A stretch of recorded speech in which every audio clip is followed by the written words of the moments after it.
Many fears. Ano ang kinakatakutan natin na hindi natin makontrol? That's why people sometimes could be afraid when riding on a plane. Because you cannot control the plane. Somebody else is controlling it. Minsan natatakot ang mga taong ospital kasi biglang from being a free person, under the control sila ng mga doktor and other practitioners. Kung anong kakainin nila, anong iinumin nila ay dinidikta ng iba. That's why many people don't want to be in prison because they are not in control of their schedule, their personal lifestyle. Many people are afraid of being under strict authority or in an unknown situation, a new situation, because in all this, we do not have control or we have very little control. People fear losing control of their life.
Of their affairs, activities, and their decisions.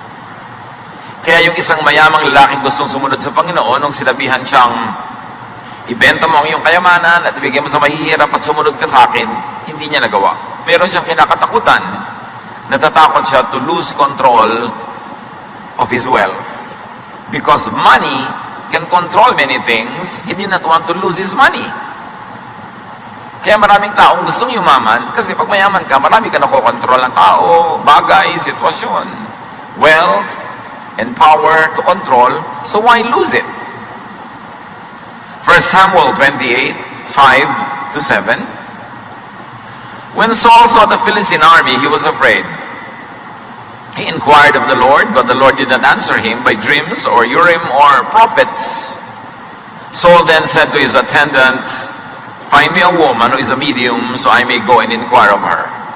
Si Saul, dati pag may gusto siyang itanong sa Diyos, tinatanong niya through prophets and through dreams, nakakausap siya. Pero ngayon, tahimik ang Diyos, pupunta siya sa gera, hindi niya alam kung anong gagawin. He was not in control because he did not know the situation. Kaya ang mga sundalo, ang mga army, ang mga gobyerno, they spend a lot of money on intelligence gathering, on espionage, because when they know the facts, they are in control. But Samuel was not in control because he did not know the facts. And he was very, very afraid. He even went to a wrong consultant just to know what he needed to know. Ezra 4, 4 to 5. The peoples around them set out to discourage the people of Judah and make them afraid to go on building. They hired counselors to work against them and to frustrate their plans.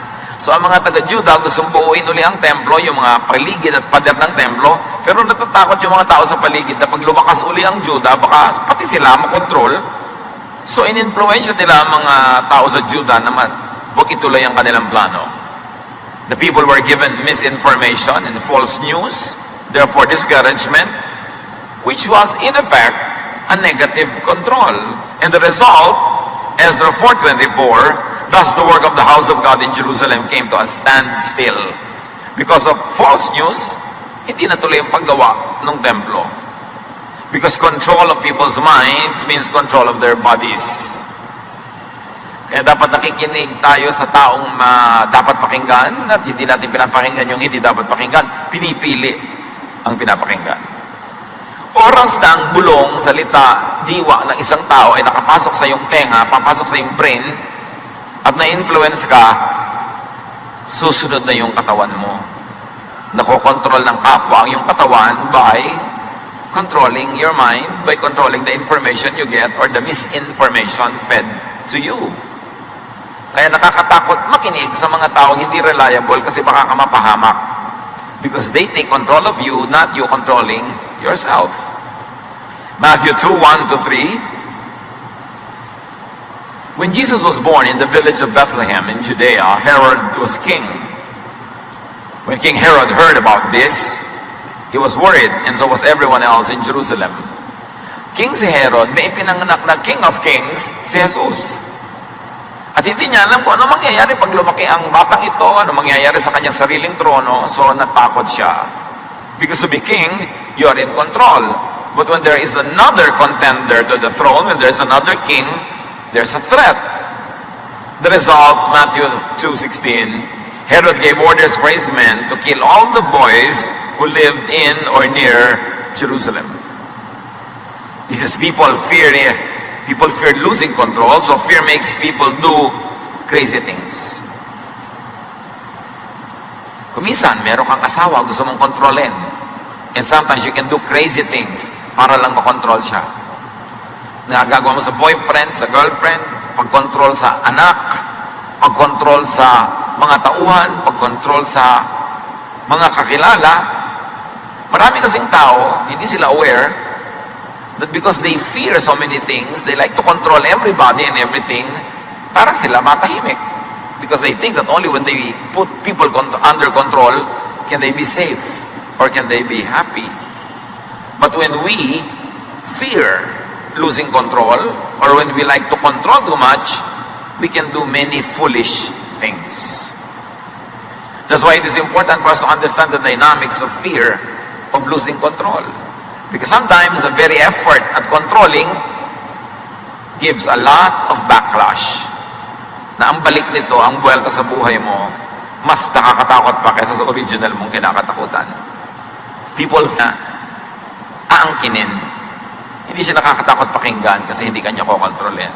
Pharisees do control people. Yung babae na natagpuan ng Panginoon sa tabi ng balon, sabi ni Lord, alam mo, meron akong pwede ibigay sa iyo na living water. Minsan lang kita bigyan, hindi ka na mauuhaw ulit. John 4:13-14, everyone who drinks this water will get thirsty again, meaning the water in the well. But no one who drinks the water I give will never be thirsty again. The water I give will become in that person a flowing fountain that gives eternal life. Ganun kabait si Jesus. Bibigyan niya yung babae ng living water na sasabihin niya, hindi mo na kailangang umigib uli. In fact, hindi mo na kailangang humingi ulit sa akin kasi babalong sa iyong kalooban ng tubig na ito. It will be like a spring inside of you. It will flow naturally to the point that this woman did not even have to go to Jesus again and again and again. Yun ang tunay na pag-ibig. Yung merong tao na nangangailangan, imbes bigyan mo linggo-linggo, buwan-buwan, para sumunod sa iyo, bibigyan mo na ng bangka, bibigyan mo ng net, tuturuan mo mga isda, at kahit hindi na siya pumalik-uli sa iyo, mabubuhay na siya. Very liberating kind of love. Pero kung gusto mong paasahin lang sa iyo, sweldohan mo na lang linggo-linggo, buwan-buwan, hindi yan lalayo. Pero pag binigyan mo ng kabuhayan, na pwede na siyang magbuhay ng wala ka, yun ang tunay na nakakapagpalayang pagmamahal at pagtulong. At ganoon ang style ni Jesus. Jesus provides self-sustaining satisfaction and power. There was no need to always come to Him. He liberates people that comes to Him. Hindi niya ine-enslave, hindi niya itinatali sa Kanya, hindi niya kinakawawa. Matthew 14:25-27. Shortly before dawn, Jesus went out to them walking on the lake. When the disciples saw Him walking on the lake, they were terrified. It's a ghost, they said, and cried out in fear. But Jesus immediately said to them, take courage, it is I, don't be afraid. Nasa kalagitnaan ng dagat sa madilim na hating gabi, nakasakay sa bangka na may malalakas na hangin, nakakatakot ang setting, tapos lumapit pa si Jesus naglalakad on water. Napagkamalan nilang multo. It's a ghost, sabi nila. Pero nung nagpakilala si Jesus, it is I, don't be afraid, natahimik ang loob nila. What is the issue here? Knowledge of who it was, and generally knowledge of what it is, what it could be, means control. You can control what you know. You can control your reaction to what you know. And control means fearlessness, which means power. Kaya sinasabi nila, knowledge is power. Ang walang alam, ang madilim ang isip, ang mangmang, maraming takot. Kaya kahit na nag-aaral ka ng Bible, pero ang dami mong hindi alam ng mga blind corners, marami kang interpretation na hindi alam, maraming verses na hindi mo naiintindihan, kung minsan ang nagigimbo ka pa sa'yo, puro takot, takot na takot ka. Mag-end of the world, takot na takot ka sa bawat lindol, takot na takot ka sa bawat kahit ano na lang. Ang naging bunga sa'yo ng half knowledge is fear. Because the other half of a one-half knowledge is ignorance. And a one-half wisdom is a one-whole nonsense. Kaya marami, pag hindi nag-aaral lang mabuti, lalo lang nagkakaroon ng fear. Lalo lang na naliligaw. Kaya dapat talaga mag-aaral lang mag-aaral. Now, knowing ideas, knowing people, knowing Jesus, knowing about Jesus, knowing about the power and love of Jesus, sets people free and empowers. Ang tunay na pagkakakilala kay Jesus, nakakapagmalaya, hindi nakakapagpatali. Pagka si Jesus ay parang nakilala mo sa Biblia, sa mga kwento, sa mga aral, sa mga preaching and teaching, tapos ang nagiging bunga, natatali ka, nagagapos, lumilit ang mundo mo, kumikitid ang iyong isip, lumilit ang mga options mo sa buhay, nababawasan ang iyong kasiyahan, ang iyong fulfillment, maling pagkakilala yon. Dahil ang tunay na pagkakilala kay Jesus, ang tunay na mabuting pagbabasa ng Biblia, pag-aaral ng mga bagay na spiritual, ang nagiging bunga, nawawala ang iyong mga fear at nagkakaroon ka ng kapayapaan, kasiyahan, katahimikan. Pero bakit ang dami nag-aaral ng Biblia, puro na lamang takot sa end of the world ang laman ng utak, takot na lamang pag tumingin sila sa katasa, may nandun ang demonyo, pag tumingin sila sa buhol-buhol na pansit, nandun si Satanas, laging nakakakita ng mga takot, yung laging may mga worries, kung ano-ano, maling pagkakilala sa Diyos. Sabi ni Jesus, it is I, do not be afraid. At dumakilala nila at nalaman nilang si Jesus yun, na tahimik ang kanilang loob. Bakit pwede mo ipagkatiwala kay Jesus ang lahat? Because He died for us. Because He is the Son of God. Because He is the greatest of all power, the King of all kings. And when Jesus says, my peace I leave with you, my peace I give to you, it means you can have peace by one, using your God-given ability to know what you can know so that you will have power to control a situation that is beneficial to you. But knowing Jesus also means trusting Him for everything else that you cannot know at the moment. You don't know, but God knows. And God loves you. And that God has a plan for you. And you can be at peace.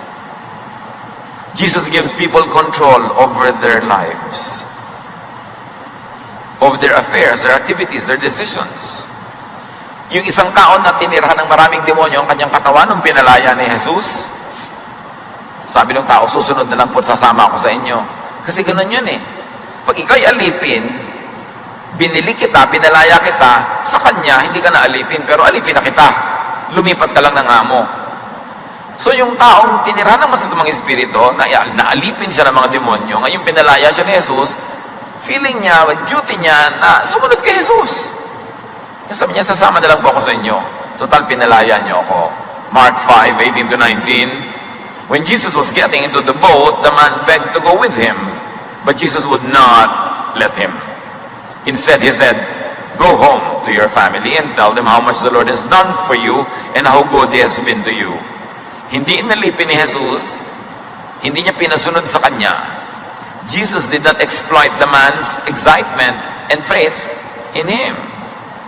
Because Jesus set people free from control of demons, from control of the Jewish law, from control of the teachers of the law, from control of the Pharisees. At para kay Jesus, ang pagtanggal sa iyong fear, itanggalin ang mga kumokontrol sa iyo, liban sa Espiritu ng Diyos, na kusa mo namang sinusunod at hindi nagpipilit na sundin mo siya. Pero kabaligtaran ang ginagawa ng maraming religious leaders and religions, Oras na naging member ka nila, kokontrolin ka na. Yun ang ginagawa ng mga Pharisees. Yun ang ginagawa ng mga teachers of the law. They control people's lives. Kaliit-liit ang butil ng buhay ng tao everyday under their control. Kailan magtatrabaho, kailan di magtatrabaho, anong kakainin, anong hindi kakainin, anong isusuot, anong hindi isusuot, kanino makikisalamuha, sinong papakasalan. Under control lahat, parang robot ang mga tao. That's why Jesus taught the people of His time to be free from the laws of Moses, from the law of Israel even, except the laws that were loving and kind and merciful. Kaya yung pagkakaalipin ng mga tao sa Sabat, na wala ka nang pwede magawa sa Sabat, pinalaya niya, at then to very, very strongly demonstrate that, ginawa niya mga mahahalaga niyang himala, Sabat pa, kung kailan bawal magtrabaho. Yung mga kinakain ng taong kinokontrol lahat ng mga pare, sabi niya, it's not important what gets into the mouth or what gets out of it. Pinalaya niya yung mga tao sa kanilang pagiging obligado na maging malupit sa nagkakasala dahil inuutos ang batas ni Moses, papatayin nila, babatuhin nila hanggang mamatay nagkakasala. Pero si Lord, ipinakita niya na pwedeng hindi mo batuhin. Ang totoo, the people were obligated by law to stone this adulterous woman to death. Parang may kasalanan na sila pag hindi nila binato. Pero, sabi ni Jesus, sino man ang walang kasalanan, siya na yung mambato. And that set even those people free from having to stone the woman because they know may kasalanan din sila, therefore they were not qualified. Ibang-iba si Jesus, nagpapalaya, kabaligtaran ng karamihan sa mga religious practices na nagkokontrol ng lahat-lahat. Kaya tuloy takot ka sa pastor, takot ka sa iyong Bible study leader, takot ka sa iyong choir director, kasi puro bawal at puro mga kalupitan. Pero hindi ganun. Dapat matapat ka sa ginagawa mong ministry, matapat ka sa pagkanta, sa pagtugtog. Hindi dahil natatakot ka sa kapwa mo tao, kundi dahil mahal mo ang Diyos na pinaglilingkuran mo, na alam mo, pag nagawa mo ng mabuti ang iyong ministry, maraming makikinabang, matututo, magigising, magkakaroon ng kaliwanagan, and God is glorified, and people are helped. That's why you are faithful to your ministry, not because of fear. Matapat ka sa iyong asawa, hindi dahil lang takot ka mabisto, dahil mahal mo ang Diyos at dahil inutos ng Diyos na mahalin mo yung kapwa, minamahal mo yung asawa, ang kanyang dangal, ang kanyang reputasyon, ang kanyang emotion, ang kanyang feelings, kaya nananatili kang matapat. Hindi sa takot, but because of love. Hindi ka gumagawa ng user-friendly. Ang tanong, mga kapatid, who and what do you fear? Know who and what you fear. And know enough not to be afraid. To be in control of yourself. Yung mga ibang tao natatakot magpa-medical check-up kasi hindi nila alam kung ano magiging result. Lalo kung may nararamdaman sila, may suspecha silang nararamdaman, ayaw magpa-check-up, natatakot sa result. Pero alam nyo ba, habang hindi nyo nalalaman yung tunay na result, natatakot din naman kayo. At natatakot ka kung minsan sa bagay, hindi mo pala dapat katakutan dahil kung nalaman mo lang yung result, malalaman mo wala ka palang sakit. Pero dahil hindi mo alam, natatakot ka pa rin. Ba't hindi mo nang alamin na lang? At kung talagang nakakatakot nga yung nalaman mo, at least alam mo na, and you can do something about it para magpagamot, para ayusin mo ang iyong buhay, para maiwasan mong lumala ito, you will be in control, at least up to a point. Knowledge sets you free. Kung nag-aalala kayo na meron kayong malalaman na karamdaman kaya ayaw nyo magpa-check up, lalo kayong dapat magpa-check up para malaman nyo. Kasi pag alam nyo na, malalaman nyo kung anong dapat yung gawin. Ang pinakamalungkot sa lahat ay yung natatakot ka na malaman mo ang isang bagay na pag nalaman mo pala, hindi naman nakakatakot. Dapat inalam mo na lang agad para natanggal na yung takot mo. At kung nakakatakot na yung nalaman mo, alam mo na ang gagawin, it is always better. Control what you can. Control what you may control. Siyempre, pagka ikaw yung manager, dapat may control ka sa mga tauhan mo. Alam naman, kanya-kanya na lang sila ng gagawin. Pero, yung control na, alam mo, dapat hanggang saan lamang. Magulang ka, dapat may control ka sa iyong sambahayan, sa iyong mga anak. Pero, alam mo, dapat kung hanggang saan lang yon, hanggang dapat lang na kailangan para yung pamilya nyo manatiling buo at ligtas. Pero may mga bagay na ibinibigay mo ng mga kalayaan, maging sa iyong anak, maging sa iyong tauhan, maging sa mga taong pinapakain mo, hindi mo sila kinokontrol buong buo dahil hindi ganun ang style ni Jesus. Ano ang dapat nating nakokontrol para nababawasan ang mga fears natin sa buhay? Control your health. Up to how much you can control it. Yung worried ka ng worried, diabetic ka, tapos hindi mo kontrol ang kakakain mo ng kimpal-kimpal na asukal. Yung alam mo, diabetic ako, pero subo ka na subo ng leche plan. Tapos nag-aalala ka, ano, nakinaramdaman ko, control your health. Para mabawasan ang iyong fear. May kaya ka namang kontrolin eh. Yung hindi mo makontrol, ipa sa Diyos mo. Pero yung makokontrol mo, kontrolan mo yan. Control your finances. Bakit tayo maraming fear tungkol sa pera? Madalas, ang fear ay ito lang. You spend more than you earn. Nakakatakot nga yun. Kasi sasabog sa mukha mo one day, na may utang ka na pala, lubog ka na pala sa utang, o wala ka na pala gagastusin, o napahamak ka na because you're spending more than you're earning. Control your career. Natatakot ka na hindi ka umasenso, hindi ka ma-promote. Kontrolin mo yan. Dagdagan mo asset mo, dagdagan mo karunungan mo, dagdagan mo mga training mo. It's a way of controlling the direction of your career. Natatakot ka sa environment. Control your environment. Tumigil-tigil ka ng katatapon ng plastic kung saan-saan. Tumigil-tigil ka ng sobrang consumption ng mga disposables. Tumigil-tigil ka ng pagpulyot sa hangin, ng pagsira sa kalikasan, para huwag kang matakot na balikan ka ng kalikasan one of these days. In other words, what do you fear? You have to have more knowledge, which means more control. And more control means less weakness, less fear. So control what you must. Not other people, control yourself. So that you will not be afraid of what you could be doing. Put yourself under your own control. What you cannot control, give and lift up to God. Paano mo makokontrol ang grade mo, estudyante? Natatakot ka, baka ka bumagsak pagka binigay na yung grades. Every day, control your attendance sa school. Control the submission of your homework and other requirements. Control your review time, your study time. Makokontrol mo ang grade mo. Pero yung wala kang ginagawang pagkocontrol doon, you will be under the mercy of whatever grade is given you, then you have a lot of fears. Marami tayong dapat kinokontrol. Because God is God of order. And order means you control. Pero ang control natin, minsan ginagamit natin to control people, their emotion, we manipulate them, we control their activities to suit our taste. Hindi yon. Ang kontrolin mo, sarili. At pag inayos mo yung sarili mo, susunod ang buong environment, naaayos din. Up to a point. Up to a great point. And when afraid or feeling weak, remember God. Because when you are not in control, God is. What you cannot control, God can. Matthew 14:29, then Peter got down out of the boat, walked on the water, and came toward Jesus. Because his knowledge of Jesus enabled him to surmount even physical realities and difficulties. Ang ganda ng symbolism ng kwento. Na sa mga naniniwala, wala imposible. Pag naniniwala ka na pwede ka maging honor student, hindi yun imposible mangyari.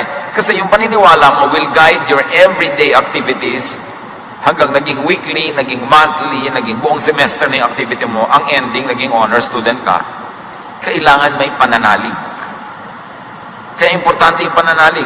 Huwag niyong tinatanggalan ng tao ng pananalig. Liban na lang nananalig siya sa sobrang mali. Kasi yung pananalig energizes us.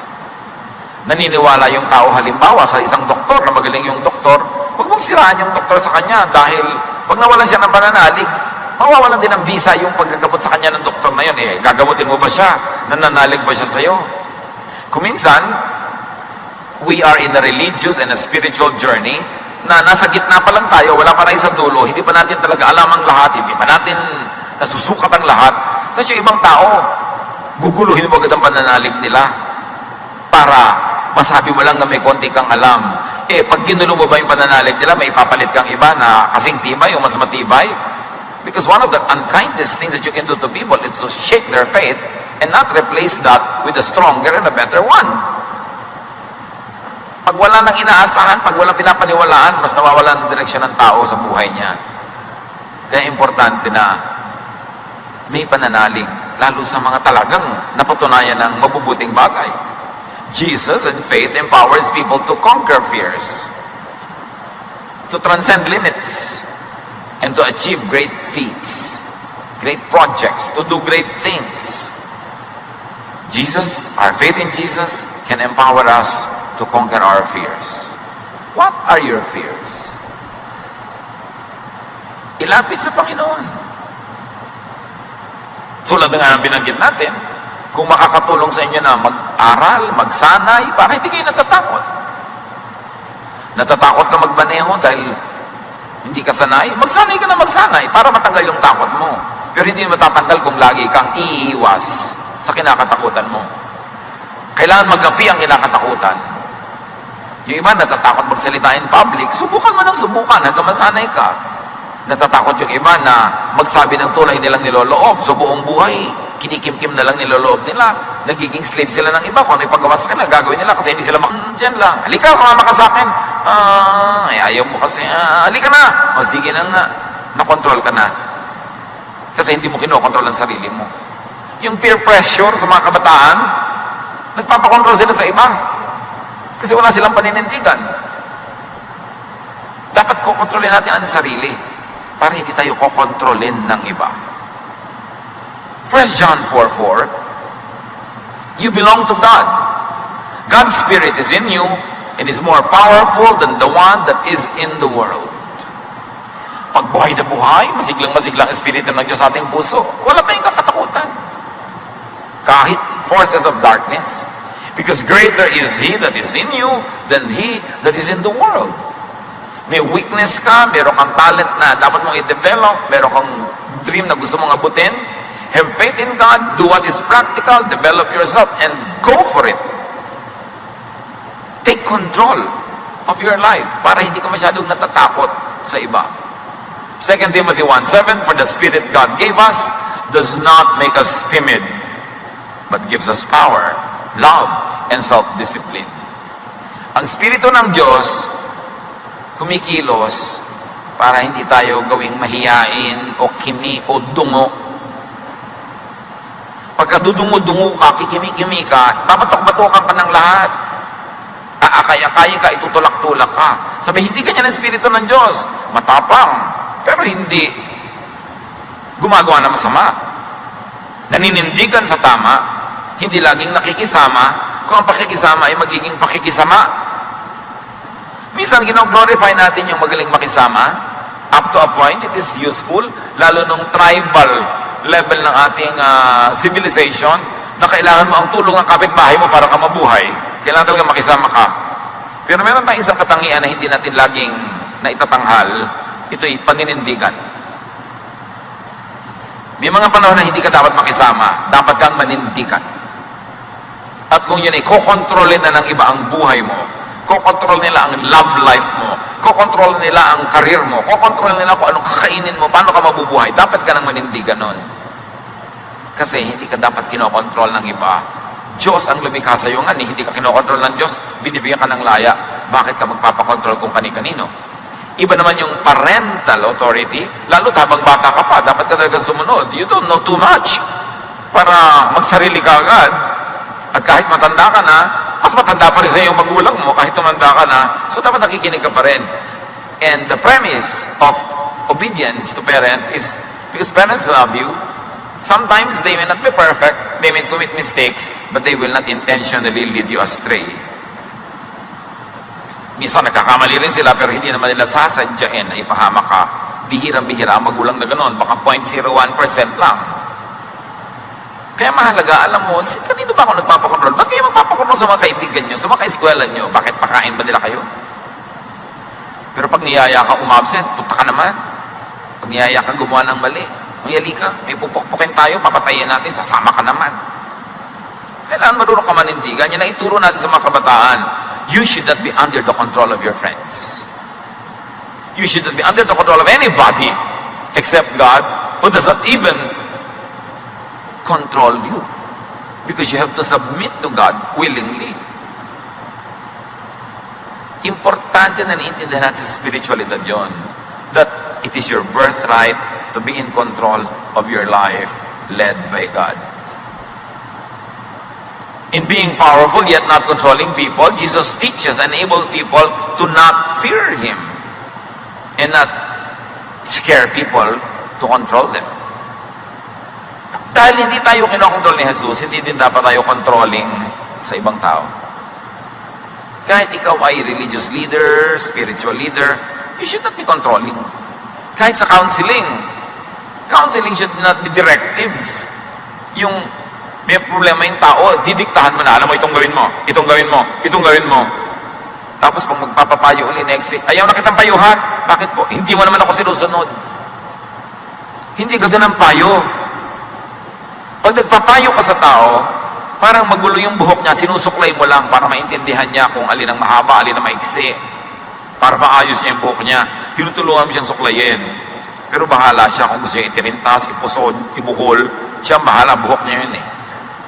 Pag nagbibigay tayo ng payo, sasabihin lang natin, alam mo, sa tingin ko, kasi hindi ako masyadong involved sa problem, so siguro mas objective ako kaysa sa'yo. Pag ginawa mo ito sa boyfriend mo, number 1, ito ang magiging bunga.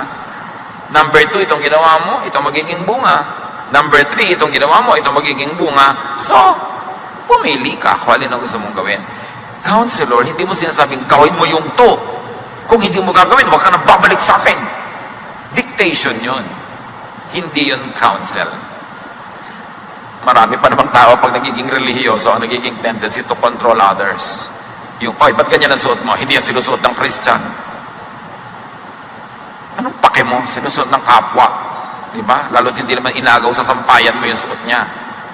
Pwede kang mag-suggest kung nagtatanong, uy, bakit ba ako hinahabol ng mga lasing pag ganito ang naglalakad ako? Eh kasi naman, ang damit walang tansan, siyempre, habulin ka ng mga lasing sister. Bakit di mo subukang takpan-takpan ng konti ng salompas ang iyong mga anatomy para medyo conservative ka naman? Bakit band-aid lang ang takip? So, bibigyan mo ng choices, pero hindi ka nagdidikta dahil Christian ka, dahil Bible study leader ka, dahil sister ka in the Lord. Pinapakialam mo na yung buhay ng may buhay. Jesus sets free. Why are you controlling people? Bibigyan mo lang sila ng kaliwanagan. Ito ang sabi ni Jesus, ito mga option, ito mga pwede natin gawin. But the obedience is up to them. Kahit mga preachers and teachers, you preach, you teach in the best of your knowledge. And you explain in the best of your understanding what the Word of God means. Pero hindi mo pinupulis ang mga tao kung sinusunod nila o hindi. It is their choice. Hindi yung pumunta ka sa bahay ni sister ganon, tignan mo talaga kung nandun yung boyfriend niya. Yung ganon, parang Gestapo state, parang kang mga espiya nung panahon ng Hapon. Nagpipreach ka, ipinapanalangin mo, ipinagpipreach mo na nawa, maliwanagan, sundin nila on their own free will, pero hindi ka pulis. At kung sakaling hindi nila sinunod o hindi nila nasunod, hindi ka judge. Teacher ka, counselor ka, nasa tao ang degree ng pagsunod, paano susundin, kailan susundin, free will niya yun. Kailangan lang galingan mo yung turo. Win them over with love para for everything else that they don't want to really understand or obey, because of your love, it becomes easier for them to be obedient to a way that's probably not totally known to them yet, but could be known to them more and more as they obey more and more. But you should encourage obedience, not by scaring people, but by loving them. Yung bang sumusunod ka kahit hindi ka agree kasi alam mo mahal ka eh, na hindi ka maipapahamak nito. So, bibigyan mo ng pagkakataong mapatunayan niyang tama yung kanyang ipinapayo.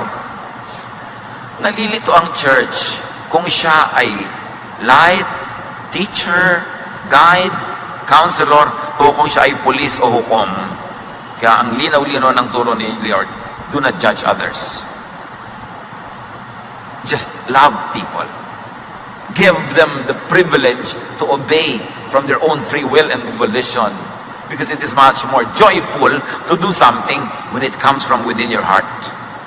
But teach them, guide them, pray for them, so that their heart finds it compelling and finds it reasonable to obey the Word of God. Pero hindi ka nagpupulis ng kapwa. Kaya nagkakagulo ang mga Kristiyano, nagchichismisa, nagsusumbungan, nag-aaway-away, kasi nagpupulis sila, hindi naman sila inutusan ng Diyos maging pulis. Love people, laging ganon. Gusto mong baguhin ang isang tao para siya magbago para sa ikabubuti niya, mahalin mo. Alam niyo, yung pagmamahal talaga is more powerful than anything. Kaya marami sa atin, ang tagal-tagal lang nasa church, hindi pa talaga nararanasan ng tunay na Jesus. Kasi ang ginagawa natin na we judge, we police, we force ourselves onto people's lives. O yan, tagal-tagal lang kita Bible study, naninigarilyo ka pa rin. Pinapagalitan mo talaga. Bible study, may Bible study.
Suffer from being controlled,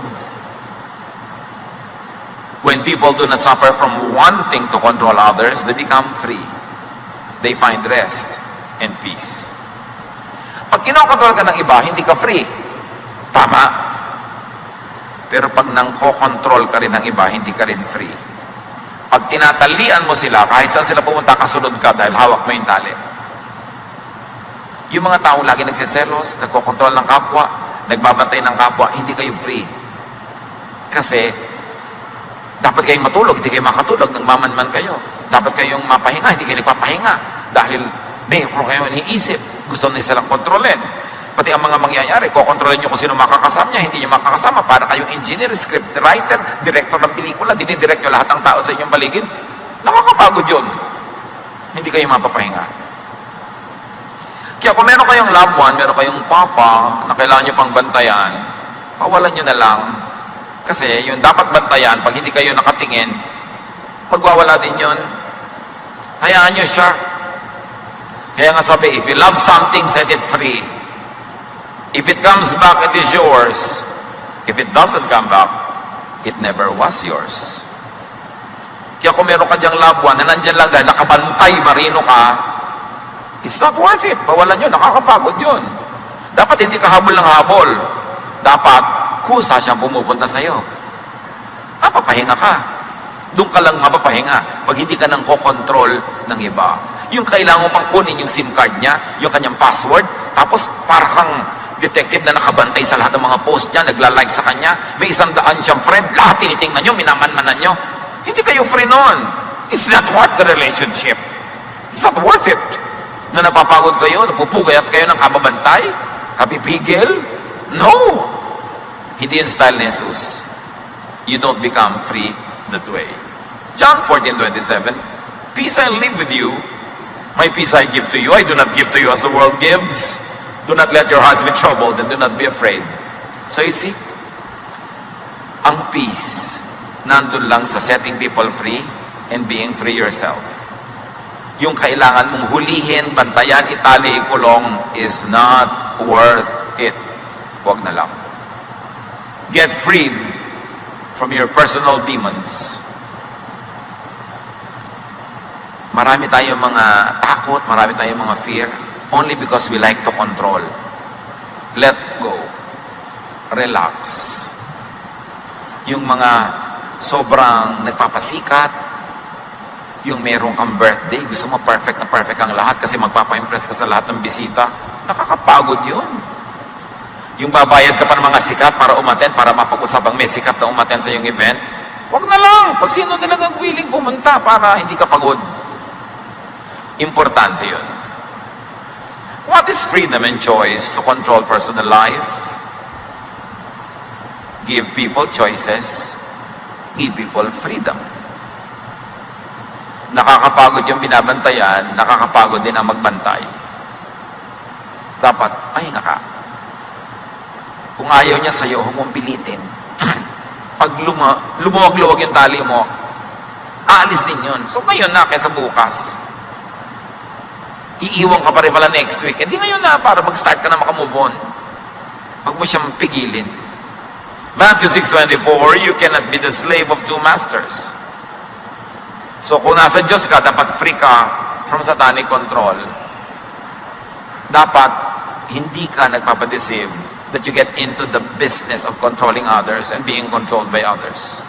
John 8:11, Jesus told her, this is the woman caught in adultery, who was accused by everybody. I am not going to accuse you either. You may go now, but don't sin anymore. You see si Lord? Kaya siya nakakapahinga, nakakatulog kahit may bagyo eh. Kasi hindi niya minamanmanan ang lahat ng tao. Sabi niya, hindi ka ba nila in-accuse? Nawalan sila ng lakas ng loob. Ako na hindi kita i-accuse. Then pareho tayong relax. Umuwi ka na. Huwag ka na magkasala. Ayusin mo yung buhay mo. Yan sinabing, bukas siya, tsakin kita ha. Kasi mahirap yun sa kanya at mahirap dito sa tao. Judgment means control. Pag ikay niya na-judge, ng sino man, under control ka. Kaya kung sasali ka ng beauty contest, ang judges, hahanapin 36, 24, 36, slave ka nila. Hindi ka makakain na gusto mong kainin, hindi mo gagawin mo kasi kailangan sundin mo yung standard nila. Because judgment means control. Pagka yung mga taong kasama mo, ginadjudge ka sa suot mo, sa kinakain mo, nakokontrol ka nila para huwag ka nila pagalitan, huwag ka nila pagchismisan, nagpapakontrol ka kahit ayaw mo. Kaya ayaw ni Lord ng judgment. Kasi gusto ni Lord ng mga tao may laya. Forgiveness is freedom. Kaya si Lord forgives. Dala niyo sa kusina where women belong. Sabi ni Jesus, well, Mary has chosen the better thing. It will not be taken away from her. Pinalaya niya mula doon sa atin na gusto siya laging isubsob sa kawali. Gusto niya mag-aral.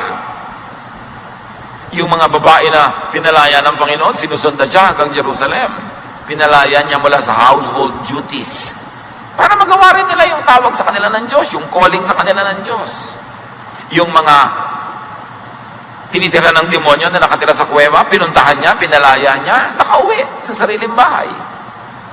Yung babaeng Samaritana na umiigib sa tanghaling tapat, sa pag-iwas sa mga chismosa sa bahayan niya, kasi paghapon, nandun na lahat ng chismosa sa balon, pupunta siya tanghaling tapat para walang tao. Pero nung pinalaya ni Jesus, binigyan ni Jesus ng self-worth, ng realization, siya pa ang pumunta sa mga kapitbahay. Sabi niya, ay alam niyo, may namit ako, ang galing ha, pito na yata yung Misaya, halika kayo, pakinggan niyo. Si Jesus nagpapalaya, hindi nagkukulong.